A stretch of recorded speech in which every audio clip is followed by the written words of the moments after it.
ఎన్ gold మీ విశ్వసనీయ ఆత్మీయ నేస్తం.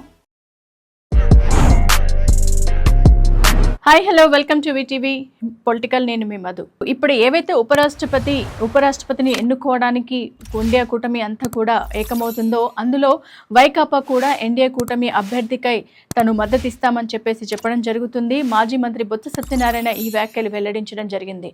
సో మరి వైకాపా కూడా ఎవరైతే ఎన్డీఏ కూటమి ఎవరినైతే ఎన్నుకుంటుందో వారికి పూర్తి మద్దతు వైఎస్ఆర్సీపీ పార్టీ ఇస్తుందని చెప్పడం జరిగింది. సో కీప్ వాచింగ్ ఆన్ వీటీవీలో మీ లేటెస్ట్ అప్డేట్స్ కోసం మీరు మా వీటీవీ ఛానల్ని సబ్స్క్రైబ్ చేయడం మాత్రం మర్చిపోకండి. నమస్తే.